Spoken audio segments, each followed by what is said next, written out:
السلام عليكم ورحمة الله وبركاته، حبايب قلبي، عاملين ايه؟ يا رب تكونوا بخير وفي احسن حال. تعالوا بقى نشوف هنعمل حاجة حلوة جدا جدا النهاردة محدش بيختلف عليها، ونشوف هنعمل ايه. بس قبل ما نبدأ نقول بسم الله والصلاة والسلام على اشرف خلق الله. لايك بقى وشير وسبسكرايب للقناة. بصوا، انا كان عندي شوية دقيق كده، يعني هم تقريبا نقول كيلو ونص او كيلو وربع، دول كانوا فاضلين من العيش والرقاق اللي انا كنت عاملاه. تمام، انا كنت جايبه كميه دقيق، فدول اللي كانوا فاضلين منهم تقريبا ما يجوش كيلو ونص، يعني وزنهم كده ما يجيش كيلو ونص، نقول كيلو كيلو وربع. فجبت كمان كيلو عليهم، يعني قولوا الموضوع كله 2 كيلو دقيق، ويمكن اقل من كده لو انتي حابه، لان احنا هنطلع كميه حلوه جدا من شويه الدقيق دول، حاجه كلنا بنحبها وتنفع تتاكل حلوه وحادق. يعني بصوا، مش حارمينهم من حاجه. اول حاجه عملتها ايه؟ هنخل الدقيق ده، اي دقيق بتجيبيه حتى لو مغلف لازم كده نتشاهد عليه ونسمي الله، وننخله كده باي مصفى عندنا، او منخل يكون ناعم. يعني عارفين ايه ناعم؟ يعني ما تكونش خرومه واسعه. تمام كده. فهنا عملت ايه؟ بعد ما نخلت الدقيق حطيت شويه ملح، يعني نقول معلقه صغيره من الملح، وده علشان نعمل طريقه الكسكسي عندنا. عايزه اقول لكم بجد لذيذه جدا، في ناس كتير قوي. هنا حطيت ايه؟ بس هقول لكم المقادير وبعدين نتكلم واحنا شغالين. في ناس كتير حطيت معلقه من البيكنج باودر، نقول معلقه صغيره من البيكنج باودر ورشه ملح، بس كده. بس كده. بعد كده قلبتهم مع بعض، وهجيب تقريبا كوبايتين من المية او كوبايتين ونص، يعني نقول من كوبايتين لكوبايتين ونص من المية، وبحطهم في بخاخة. وده ابني كان بيبخلي كده مية، بس يعني ايه، عايزه اقول لكم روشني وبهدل لي الدنيا، فقلت له لا اطلع كده. سيبها، وانا هستعين بنفسي كده واعمل انا الحاجة لوحدي. فهبدأ بقى ان انا ارش عليه بالبخاخة كده، او بايدي ارشرش شوية مية بشوية مية، لحد ما المية اللي انا او المقدار اللي انا عاملاه يخلص. طب هعرف منين ان هو كده بقى تمام؟ ان ما تلاقيش خالص خالص دقيق في الصينية، هتلاقيه كله اتغلف كده بالمية وبقى حبيبات. تمام، هفضل بقى ارش كده زي ما انتوا شايفين، وافرك بايديا لحد هنا تمام وزي الفل. طيب الكسكسي يا جماعه المصري بنعمله بدقيق ابيض، اللي هو الدقيق العادي بتاع اللي احنا بنعمله في المخبوزات العاديه والحاجات دي. تمام، الدقيق اللي هو بتاع الفينو يعني. انما بره مصر، اللي هي اخواتنا في الدول العربيه، يعني بيعملوه بدقيق السميد. تمام، احنا كده يعني ايه، هو ممكن يكون مسمى واحد والشكل في الاخر واحد، بس تقريبا الطريقه نفسها برضو واحده، بس طريق المكون نفسه هو اللي بيختلف شويه. تمام، بس يعني ايه، على حسب بقى ما احنا اتعودنا وتربينا وكده، عشان في ناس كتيرة قوي لما بعمله بتدخلي في الكومنتات ايه ده، لا مش بنعمله بالدقيق ده، لا عندنا في مصر بنعمله بالدقيق ده. تمام كده. بصوا بقى، شايفين بقى كله عامل ازاي؟ مش هتلاقوا دي اصلا في الصينيه، هتلاقوه كله صفر كده، وبقى زي ما انتوا شايفين كده كله حبيبات. تمام، هعمل ايه؟ هجيب بقى الكبه بتاعتنا، اي كبه بقى عندك، وتبداي ان انت تضربي فيها الدقيق اللي انت عملتيه بالميه ده. بس كده، بس كده هنضربه ونحطه بقى. نلم بس ده كده على جنب. انا كنت هحطه في الصينيه، بس طبعا هرجع تاني اشيله. اي بقى حته قماشه عندك تكون نظيفه. عايزه اقول لكم انا بعمل في كيس مخده ومخصصاه كمان للحاجه دي، يعني مخصصاه بقى العجين لحاجات من دي. آه تمام، فهجيب بقى اي حته بقى شاشه حاجات كده، بس المهم تكون تعرفي تربطيها وتلميها. وهفرم ده في الكبه، وهحطه في قطعه القماش دي على طول. زمان بقى ما كانش فيه الكبة والكلام اللي احنا بنعمله ده، والله احنا متدلعين خالص. هقول لكم كنا بنعمله ازاي. بصوا بقى ناعم ازاي. انا عايزه اوريكم شكله، بس مش عارفه ليه هو مش جاي من قريب. الله يسامحك يا شهد، عشان انا قلت لها قربي الكاميرا، هي كده بالنسبه لها قريب. فهفضل بقى افرم باقي الكميه. طب زمان كنا بنعمل ايه؟ شايفين بقى بعد ما كنا بنرششه ميه كده، كنا بنعمل ايه للناس اللي ما عندهاش كبه؟ كان في حاجه اسمها غربال زمان. عارفين الغربال؟ في ناس كتيره هتعرفه وفي ناس لا. زي المنخل اللي احنا بننخل بيه الدقيق كده، بس كان بيبقى السلك بتاعه خشن شوية. فكنا بنفضل نفرك كده في الغربال لحد ما ينزل بقى اللي هي ايه، الحتت او الكرات الصغيرة اللي بتنزل منه. تمام كده. فده كانت طريقة، بس طبعا كانت بتبقى مرهقة شوية عن الكبة. فبصراحة بطريقة الكبة احسن كتير. بصوا بقى عامل ازاي، شايفين؟ ما شاء الله. طبعا اي تكتلات كده هتكون من الكبة، مش ما فيهاش حاجة، يعني اول ما تتكي عليها هتتفرك كده بايدك على طول. تمام كده. طبعا لسه ني خالص مستواش، ما حطيتوش ولا مره على النار. طيب في اثناء ده كده كنت عامله ايه، حاطه ميه تغلي على النار، وانا بعمل كده من قبل ما ابدا اصلا. حطيت الميه تغلي على النار، واما غليت حطيت فيها رشه ملح. وهنجيب دي حله اصلا مخصصه لكده، حله البخار دي. فهجيب همسك بقى فيها المصفى اللي فوق دي. اهم حاجه ما تكونش الميه طايله المصفى من تحت. تمام، لازم يكون في فاصل كده، يعني تقريبا 5 سنتي 10 سنتي كده يعني. تمام، هحطه بقى كده وتقريبا هسيبه من نص ساعة لساعة الا ربع. كده يعني مش كتير، لا مش كتير يا جماعة. كل شوية هطلعه اقلبه على الناحية التانية وافلفله كده بالمعلقة. يعني من بره طبعا، مش هدخل فيه المعلقة من جوه. ماشي، وهفضل اقلبه من الجنب ده للجنب ده. بصوا بعمل فيه ايه، عشان بس لو جواه اي تكتلات. بس كده هرجعه تاني بس على الجنب التاني. تمام كده. تمام كده لحد كده زي الفل. هفضل بقى كل مثلا نقول في النص ساعة دي او في الساعة الا ربع ممكن اطلعه 3 4 مرات، اقلبه كده وارجعه تاني. بس كده هسيبه بقى يعيش حياته كده على النار. بس اهم حاجة تكون المية بتغلي، وتكوني متأكدة ان المية بتغلي تحتيه. هنا بقى هعمل ايه بعد انا تقريبا سبته نص ساعة كده. اه نص ساعة بالظبط. وبعد كده طلعته زي ما انتوا شايفين كده، ده كان شكله. طبعا هو كده لسه ما استواش، احنا كده لسه في المرحلة اللي في النص. يعني ولا منه استوى ولا منه ني. بصوا هتحسوا ان في تكتلات كبيرة كده، ما تقلقيش خالص. اصلا التكتلات دي اول ما بتمسكيها كده بتحول زي الرملة كده على طول. تمام، بس عشان لسه سخن فانا مش قادرة امسكه بايديا. طبعا انا غسلت الرخامة، غسلت الرخامة غسلة حلوة. سيبه بس يتهوى شوية كده، وهنقول لكم هعمل فيه ايه تاني. طبعا ما شاء الله، يعني 2 كيلو دقيق تقريبا، الكيلو ب18. يعني 36. 36 جنيه. هتعملي بيهم احلى شوية حلو وحادق. طبعا في ناس بتحبه جنب اللحمة وجنب البط وجنب الحاجات دي اللي هو بشوربة يعني. بس بصراحة ما باكلوش كده، وعمري ما اكلته كده.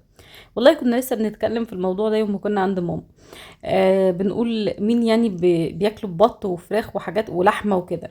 فكله بصراحة عندنا قال انا عمري ما جربته كده. انا عن نفسي عمري ما جربته، او ان انا ما حبيتش الفكرة. انا بحبه حلو، او ان احنا بناكله بالسكر يعني.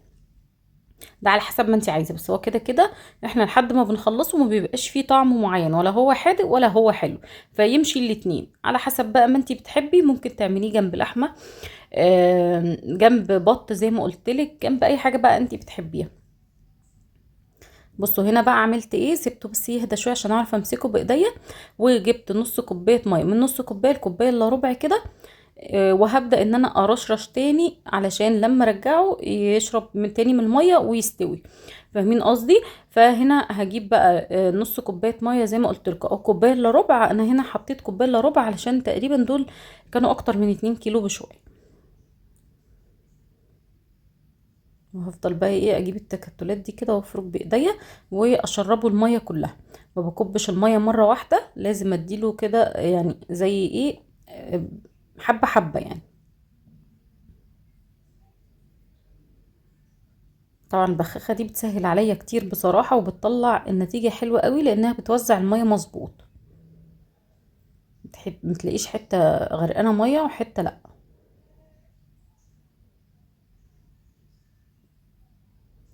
طيب بعد ما رششنا المية زي ما قلت لكم هعمل ايه، هضربه تاني في الكبة.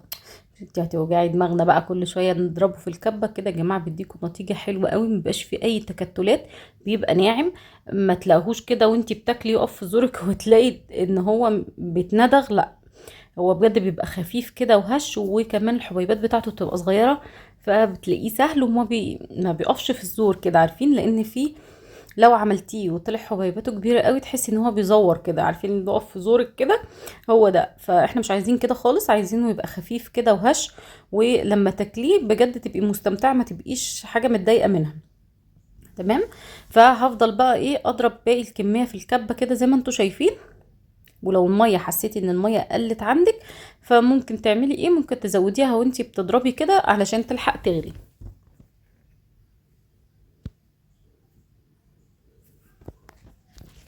هكمل بقى باقي الكميه بنفس الطريقه كده، هضربهم في الكبه بصوا لفتين 3 بس مش اكتر، وهحطهم تاني في نفس قطعه القماش اللي انا كنت حطاها في الحله. هرجعهم تاني في الحله، بس المره دي مش هيقعدوا كتير، يعني تقريبا ربع ساعه، وهطلعهم كده زي ما انتوا شايفين. يعني اول مره نقول نص ساعه، تاني مره ربع ساعه، ممكن تزيد 5 دقايق، مش يعني مش هتبقى كتير. تمام كده خلاص شايفينه ما شاء الله، خلاص استوى معايا وبقى زي الفل اهو. لحد كده احنا بنشتريه من بره، يعني هما مش بيعملوا حاجه، هما بيجيبوا شويه الدقيق وشويه الميه والملح وشكرا على كده. شوفي بقى احنا بنشتري الكيلو بكام او الطبق بكام، يعني انا جايبه شويه الدقيق ب 36 جنيه، عملوا لي ما شاء الله كميه زي ما انتوا شايفين كده. طب احنا لو بنشتري من بره، شوفي بقى الكميه دي هتجيبيها بكام من بره، وهي ولا لسه حطيت عليها سمنه ولا اي حاجه، لان كده كده اللي انت بتشتريه من بره بتجيبيه بتحطي عليه سمنه في البيت، لان هم بيبيعوه من غير سمنه برضو. اي تكتلات من اللي انتوا شايفينها دي يا جماعه بتفك اول ما بتفركيها كده بايديكي، بتفك على طول. هنا معايا كوبايتين سمنه وهستخدمهم كلهم، يعني لكل كيلو كوبايه من السمنه. وهبدا كده ان انا احط دي سمنه بلدي، بس بصراحه هو من غير سمنه بلدي ما بيبقاش اطعم حاجه، يعني بالنسبه لي انا اهم حاجه فيه شويه السمنه اللي انت بتحطيهم دول، لان هم دول الطعم كله. طبعا هنا مش عارفه امسك بايدي علشان لسه سخن.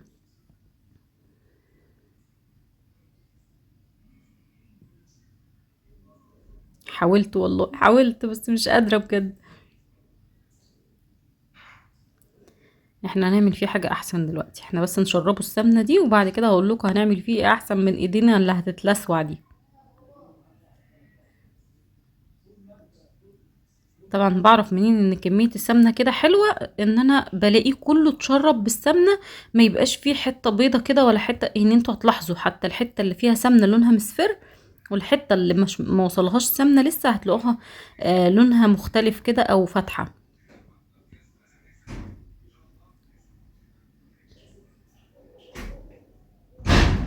بص دي كده كانت حتة تقريبا كانت لازقة في قطعة القماش، فكانت مكتلة جامد. دي بس اللي انا شلتها، عايزه اقول لكم ما شاء الله، يعني ما شلتش منه ولا بصوا حته صغننه كده، غير الحته اللي انتوا شفتوها معايا دي. شوفوا بقى دول على الميزان يطلعوا لك قد ايه، انا ما اعرفش والله ما وزنتوش قبل كده، بس يعني ايه ما شاء الله كميته حلوه جدا. الموضوع سهل على فكرة، مش صعب ولا اي حاجة. طيب بعد ما عملته في السمنة، بصوا الخطوة دي اضافية، ولو انتي مش حباها خلاص انتي كده لحد كده تمام وزي الفل وعملتيه وبقى تسلم ايدك يا ست الكل.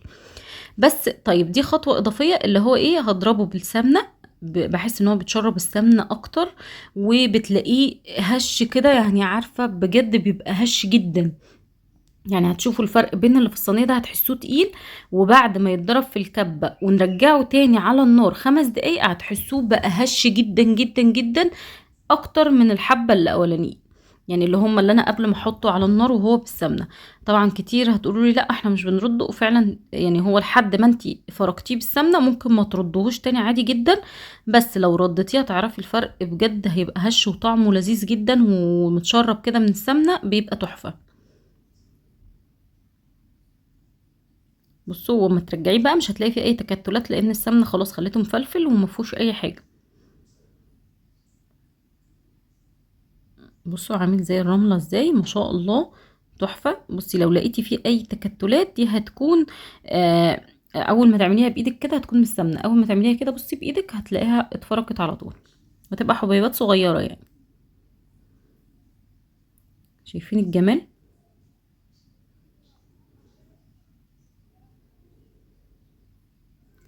هنا بقى انا هحط عليه سكر، وهحط عليه مكسرات زي ما قلت لك، تقدري بقى تاكليه مع اي حاجه انت حباها، يعني تحوليه لحاجه حادقه، دي حاجه ترجع لك.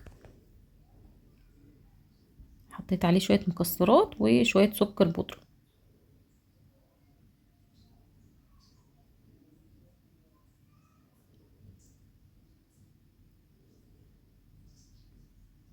وبكده يكون الفيديو بتاعنا خلص النهارده، يا رب يكون الفيديو عجبكم وكون قدرت افيدكم باي حاجه، واسيبكم في رعايه الله، والسلام عليكم ورحمه الله وبركاته.